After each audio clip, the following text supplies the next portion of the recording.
Hello guys. তো বিটকয়েনের মধ্যে মোটামুটি ভালো পরিমাণে খুব একটা বেশি ডাম্প বলবো না আমি, ছোটোখাটো একটা ডাম্প এখানে হয়েছে, যার ফলে কিন্তু অল্ট কয়েনগুলোর মধ্যে ভালো পরিমাণে একটা ডাম্প এখানে হয়ে গেছে। তো আজকের এই ভিডিওতে আমরা দেখে নেব যে ক্রিপ্টোকারেন্সি মার্কেটের মধ্যে আবারও কেন বিটকয়েনের মধ্যে এখানে ডাম্প হলো, ডোনাল্ড ট্রাম্প নতুন করে এখানে আবারও কী করছে, যার ফলে কিন্তু ক্রিপ্টোকারেন্সি মার্কেটের মধ্যে এর ইম্প্যাক্ট কিন্তু আরও অনেক এখানে পড়তে পারে। একদিকে এখানে গোল্ড সিলভার একের পর এক অল টাইম হাইকে টেস্ট করছে, আর অন্যদিকে যাকে আমরা ডিজিটাল গোল্ড এখানে বলি বিটকয়েন, সে কিন্তু প্রতিনিয়ত এখানে জাস্ট একটুখানি যদি এখানে অজুহাত পায় তারপরেই কিন্তু মার্কেট ভালো পরিমাণে এখানে ডাউন হচ্ছে। মার্কেট ট্রাই করছিল এখানে ভালো পরিমাণে রিকভার করার, ট্রাই করছিল গ্রিডের দিকে যাওয়ার, সেন্টিমেন্ট নর্মাল হওয়ার ট্রাই করছিল, কিন্তু তার আগেই এমন কিছু মার্কেটে আপডেট এখানে চলে আসে যার ফলে এর নেগেটিভ ইম্প্যাক্ট মার্কেটের মধ্যে এখানে পড়ে। কী আপডেট এখানে বের হয়ে আসছে, আর ইন ফিউচারে এই সব নিউজগুলো আসলে আবারও কতদূর পর্যন্ত বিটকয়েন এখানে ডাউন হতে পারে, নেক্সট এখানে কী হওয়ার পসিবিলিটি বেশি আছে, এই সমস্ত জিনিস নিয়ে আজকের এই ভিডিওতে আমরা আলোচনা করব। তো ভিডিও শুরু করার আগে ছোট্ট একটা ডিসক্লেমার দিয়ে শুরু করবো আজকের এই ভিডিও। এবার সবার প্রথমে যদি আমরা দেখি গোটা ক্রিপ্টোকারেন্সি মার্কেটের ফিয়ার অ্যান্ড গ্রিড ইন্ডেক্স বর্তমানে চলছে 44। গতকালকে 49 ছিল। মার্কেট ট্রাই করছিল নিউট্রাল এখানে হওয়ার, ট্রাই করছিল নর্মালের দিকে যাওয়ার, কিন্তু আবারও মার্কেটের মধ্যে ছোটোখাটো একটা ডাউন এখানে হয়েছে, যার ফলে মার্কেট কিন্তু আবারও এখানে প্যানিক হয়ে গেছে। এবার ক্রিপ্টো মার্কেট তো এখানে প্যানিকের মধ্যে আছেই, তার উপরে আজকে এখানে আরেকটু পরে আর কয়েক ঘন্টা পরেই ইউএসের স্টক মার্কেট ওপেন হবে। এবার ইউএসের স্টক মার্কেট এখানে পজিটিভভাবে ওপেন হবে না নেগেটিভভাবে ওপেন হবে, এটা নিয়ে একটুখানি কনফিউশন এখানে আছে। কারণ দেখুন, এগুলো অনেক সেন্সিটিভ মার্কেট, একটুখানি নিউজের জন্যও কিন্তু অনেক কিছু আপনার ডিপেন্ড করে। আর যেরকম নিউজ আপাতত বের হয়ে আসছে সেগুলোকে দেখে এটাই মনে হচ্ছে যে ইউএসের মার্কেটও আজকে খুব একটা বেশি ভালো এখানে যাবে না। এবার যদি ইউএসের মার্কেটের উপরে নেগেটিভ ইম্প্যাক্ট পড়ে তাহলে কিন্তু সেক্ষেত্রে বিটকয়েনের মধ্যে আরও একটা ছোটোখাটো ডাম্প এখানে আমরা দেখতে পারি। কিন্তু শুধুমাত্র এটা বললেই এখানে হবে না, তার পাশাপাশি অন্যান্য যে ফ্যাক্টরগুলো আছে, অন্যান্য টেকনিক্যাল অ্যানালিসিস, ফান্ডামেন্টাল অ্যানালিসিস, কী নিউজ আছে মার্কেটের, সেন্টিমেন্ট কী, লিকুইডিটি হিটম্যাপ কী বলছে, এই সমস্ত জিনিসও আমাদেরকে এখানে দেখতে লাগবে। তো আমরা সেগুলো ওয়ান বাই ওয়ান সব কিছুই একটু পরে পরে এখানে দেখছি। এবার যদি এখানে আমরা অল ওভার মার্কেটের মধ্যে এখানে আসি, বিটকয়েনের মধ্যে তো ডাম্প হয়েছে জাস্ট এখানে 2-3%, কিন্তু অন্যান্য অল্ট কয়েন যদি দেখেন, কোনো অল্ট কয়েন 10%, 20% পর্যন্ত এখানে আপনার ডাম্প হয়েছে, যেগুলো আপনার শিট কয়েন টাইপের, মানে যেগুলো মার্কেট ক্যাপ খুবই একদম লো, এরকম তো কয়েন আপনার মনে করুন 20%, 25% পর্যন্তও কিন্তু এখানে ডাউন এখানে হয়েছে। যদি আমরা ইটিএফের মধ্যে আসি, ইটিএফ এখনও ওপেন হয়নি, আজকে এখানে ইটিএফ বাই করে না সেল করে এর উপরেও অনেকটা ডিপেন্ড করবে যে বিটকয়েনের মধ্যে নেক্সট এখানে কী হতে যাচ্ছে। কিন্তু যদি আমরা লিকুইডিটি হিটম্যাপ এখানে দেখি, আপাতত নিচের দিকে তেমন কোনো লিকুইডিটি নেই, লিকুইডিটি আছে ওপরের দিকেই $93,400, এখানে $72 মিলিয়ন লিকুইডিটি আছে। তো অবভিয়াসলি বিটকয়েনের প্রাইস বর্তমানে $93,200 এখানে চলছে, আর $100-200 পাম্প হলেই এখানে ওপরের লিকুইডিটিটাকে বিটকয়েন এখানে গ্র্যাব করে নেবে।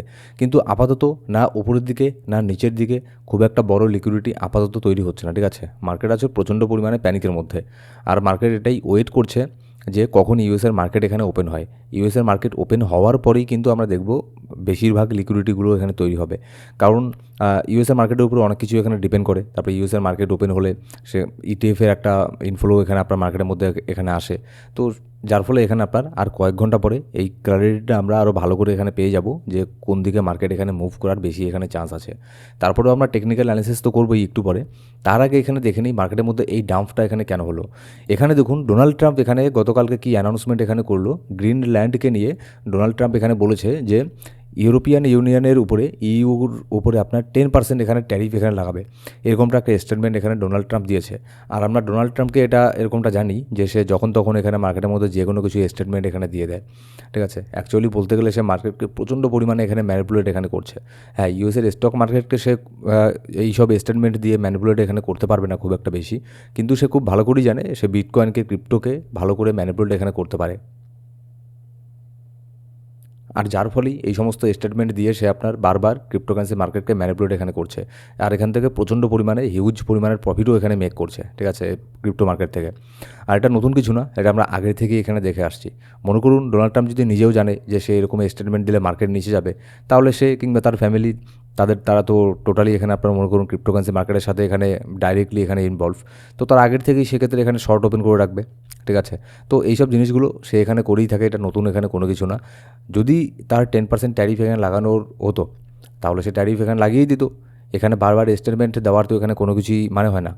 এবার কী হচ্ছে, ডোনাল্ড ট্রাম্পের এই হুমকির পরে তারপরে ইউর কান্ট্রিগুলো এখানে কী করেছে, এখানে তারাও এখানে থ্রেট করেছে যে 108 $108 বিলিয়ন এখানে ট্যারিফ ইউএসের উপরে ইউরোপিয়ান কান্ট্রিগুলো এখানে বসাবে, এরকমটা ইউরোপের কান্ট্রিগুলোও এরকমটা এখানে বলেছে। তো যার ফলে যেহেতু দুটো আপনার ব্যাপারে মানে কাউন্টার অ্যাটাক করার পরে আবারও এখানে মার্কেট প্রচণ্ড পরিমাণে এখানে প্যানিক এখানে হয়ে যায়। একে তো ইউএস মানে ডোনাল্ড ট্রাম্প সবার আগে এখানে অ্যানাউন্স করলো 10% ট্যারিফ লাগাবে, তারপরে তাদের থেকে আবারও এখানে আপনার বলা হচ্ছে $108 বিলিয়ন এখানে ট্যারিফ এখানে লাগাবে। তো যার ফলে এখানে আপনার মার্কেট হয়ে গেছে প্রচণ্ড পরিমাণে এখানে প্যানিক। আর সেই স্টক মার্কেটই হোক, শেয়ার মার্কেটই হোক, আর ক্রিপ্টো মার্কেটই হোক, এইসব মার্কেট প্রচণ্ড সেন্সিটিভ থাকে। এগুলো যে কোনো স্টেটমেন্টের উপরে এইসব জিনিসগুলো নিউজ এখানে বের হয়ে আসলে এগুলোর ইফেক্ট কিন্তু অবশ্যই এখানে পড়ে।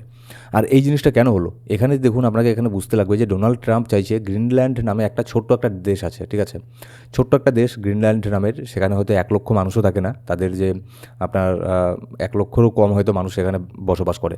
তো সেই দেশকে ডোনাল্ড ট্রাম্প চাইছে সেটাকে আমেরিকার অধীনে নিয়ে আসার। তো এর ফলেই এই জিনিসগুলো হচ্ছে। আর ইউরোপের যে কান্ট্রি আছে তারা এখানে বলছে যে না, এটা মানে ঠিক হবে না। আর ডোনাল্ড ট্রাম্প চাইছে গ্রিনল্যান্ডকে এখানে তাদের এখানে আপনার আন্ডারে নিয়ে আসার। তো যার ফলেই এই জিনিসগুলো এখানে হচ্ছে। আর এর ইফেক্ট ক্রিপ্টোকারেন্সি মার্কেটের মধ্যে তো এখানে পড়েইছে, তার উপরে এখানে গোল্ডের মধ্যেও এর ইম্প্যাক্ট আমরা দেখতে পেরেছি। গোল্ড প্রচণ্ড পরিমাণে পাম্প হয়েছে, এখানে কতটা গ্যাপ আপ নিয়ে এখানে আপনার গোল্ড আপনার ওপেন হয়েছে আজকে এখানে, ঠিক আছে। আজকে তো এখানে গোল্ড ওপেন হওয়ার এখানে কথা, ভোরবেলা যখন এখানে মার্কেট ওপেন হয়েছে গোল্ডের, এখানে একদম প্রচণ্ড গ্যাপ আপ নিয়ে দেখুন কত বড় একটা খালি জায়গা গ্যাপ আপ করে তারপরে মার্কেট এখানে ওপেন হয়েছে। স্বাভাবিক ব্যাপার, যখনই এরকম আনসার্টেন নিউজ এখানে আসবে, যতই এখানে যুদ্ধ এটা ওটা যত খারাপ কিছু এখানে হবে পৃথিবীতে, গোল্ড এখানে সবার আগে এখানে পাম্প হবে, ঠিক আছে। আর সেই গোল্ড এখানে এটা করেওছে। কিন্তু আমরা গোল্ড মানে ডিজিটাল গোল্ড নামে আমরা যেটাকে চিনি বিটকয়েন কিন্তু ঠিক এর উল্টোটা করছে। কারণ এখনও পর্যন্ত ওটা সে বলার কথা মানুষ এখানে বলতেই পারে বিটকয়েন ডিজিটাল গোল্ড, কিন্তু সেটা ডিজিটাল গোল্ড হিসেবে আপনার অ্যাকসেপ্ট করতে মানুষের এখনও পর্যন্ত আরও অনেক সময় লাগবে, ঠিক আছে। শুধু বললেই ডিজিটাল গোল্ড এখানে কোনো কিছু হয়ে যায় না, গোল্ডই থাকে। যদি আমরা এখানে বিটকয়েনের মধ্যে এখানে আসি, দেখুন আপনাদের আমি 2 দিন আগেও লাস্ট যেদিন ভিডিও মেক করেছিলাম সেদিন আপনাদের বলেছিলাম এই যে উপরে ট্রেন্ড লাইনটা যে আছে, এটার উপরে ডেলি ক্যান্ডেল 2-1টা ক্লোজ যদি এখানে করে তাহলে আমরা পজিটিভ আছি, 98K পর্যন্ত এখানে যেতে পারে। কিন্তু যেদিন আমি ভিডিওটা এখানে মেক করলাম মেবি হয়তো সেদিনই এখানে একটা ডজি ক্যান্ডেল টাইপের এখানে তৈরি এখানে হয়ে গেছে, ঠিক আছে। উপরে এখানে ডেলি ক্যান্ডেল ক্লোজ করতেই পারেনি, একটা ডজি ক্যান্ডেল এখানে তৈরি হয়ে গেছে। আর ডজি ক্যান্ডেল এটাকে আমরা জানি যে প্রচণ্ড পরিমাণে একটা নেগেটিভ ক্যান্ডেল। তার মানে এই না যে ডজি ক্যান্ডেল এখানে দেখলেই যে মার্কেট নিচে যাবে, এরকম কিন্তু না। অনেক কিছু জিনিস এখানে ম্যাটার করে, কোথায় ডজি ক্যান্ডেল পারফর্ম এখানে হচ্ছে সেটা দেখতে লাগে, সাপোর্ট রেজিস্ট্যান্স কী আছে না আছে। তো এটা একটা প্রচণ্ড পরিমাণে নেগেটিভ ক্যান্ডেল ছিল। আর নিউজও এখানে চলে এসেছে মার্কেটে, যার ফলে এখানে আর বিটকয়েন তো মানে এই ইসেতেই থাকে যে কখন একটা নিউজ এখানে আসবে যাতে আমি নিচের দিকে নামতে পারি, জাস্ট একটা নিউজের এখানে প্রয়োজন। আর যেই এই নিউজ এখানে বের হয়ে গেছে মার্কেটের মধ্যে $2000 এখানে ডাম্প। তো তারপরেও আমি এখানে দেখুন, তারপরেও আমি ততক্ষণ পর্যন্ত এখানে প্যানিক করব না যদি না বিটকয়েন 92K নিচে এখানে ডেলি ক্যান্ডেল এখানে ক্লোজ দেয়।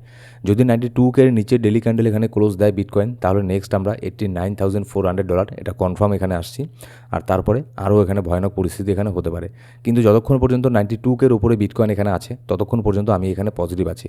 আবারও বিটকয়েন উপরের দিকে যাবে, উপরের আপট্রেন্ড লাইনটাকে এখানে ব্রেক করার জন্য এখানে উপরের দিকে যাবে।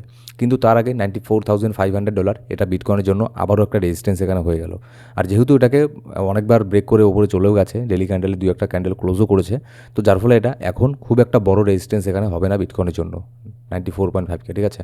এটা মোটামুটি ছোটোখাটো একটা রেজিস্ট্যান্সই হবে মার্কেটের মধ্যে। একটুখানি এখানে যদি ইউএসের মার্কেটও যদি আজকে ঠিকঠাক থাকে, আর যদি এখানে ইটিএফের থেকেও ছোটোখাটো একটা বাইংও যদি এখানে হয় না, তাহলে দেখবেন মার্কেট আবারও 94,004K এটাকে ব্রেক করে উপরে চলে গেছে।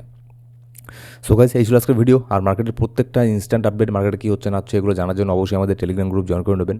ডেসক্রিপশন বক্সের মধ্যে প্রথম কমেন্টের মধ্যে সব লিঙ্ক পেয়ে যাবেন। Thank you so much guys.